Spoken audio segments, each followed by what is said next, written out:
చేయొద్దండి. Today young people take pictures in every angle and post it. ఈ రోజుల్లో మనం గమనించినట్లయితే యవనస్తులు ఏదో ఒక ఫోటో తీసి దాన్ని సోషల్ మీడియాలో పోస్ట్ చేస్తుంటారు. No, they are posting pictures with their eyes closed like this.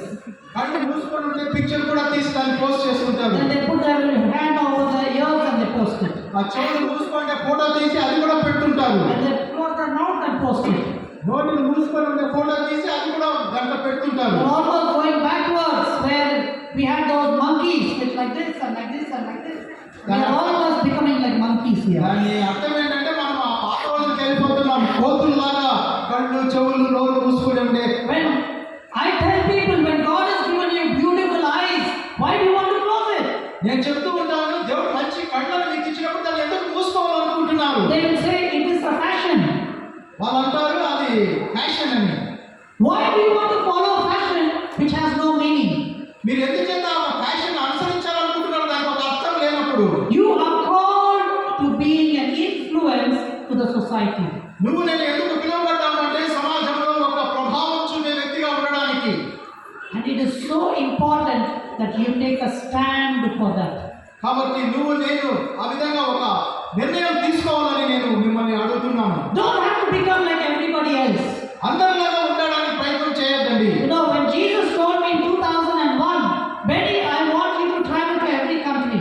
2001వ సంవత్సరంలో యేసుప్రభు వారు సహోదరులతో చెప్పినప్పుడు, బెన్నీ నువ్వు ప్రపంచ దేశాలన్నింటిలో ప్రయాణం చేయాలని. I told the world that Jesus called me to travel to the nations. కాబట్టి సహోదరుడు చెప్పాడు, నన్ను ప్రపంచ దేశాలన్నింటిలో ప్రయాణం చేయడానికి పిలిచాడని. People laughed at me. ప్రజలు నవ్వారు నన్ను చూసి. But when I started to travel, అయితే నేను ఎప్పుడైతే ప్రయాణం చేయడం ప్రారంభించానో, now people again started to question me. They started to question me. ప్రజలు ఆ సహోదరుని ప్రశ్నించడం ప్రారంభించారు. Show the first picture.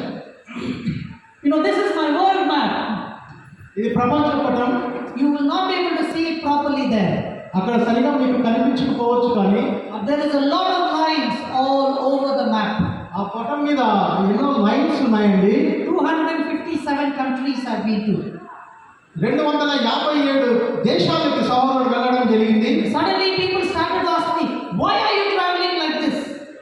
ఉన్నటువంటి ప్రజలు అడగడం ప్రారంభించారు, ఎందుకు ఈ విధంగా నువ్వు ప్రయాణం చేస్తున్నావు? When I started to travel, they said, you will never be able to travel.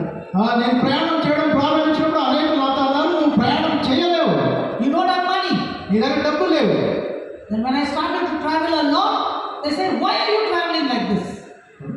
When I started to travel alone, they said, why are you traveling like this?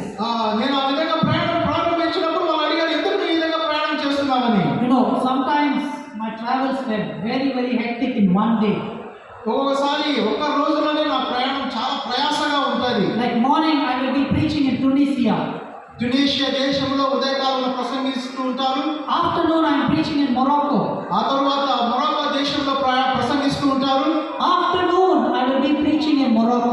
మధ్యాహ్నం వేళలో మొరాకో దేశంలో ప్రసంగిస్తూ ఉంటారు. Evening, I am preaching in Paris.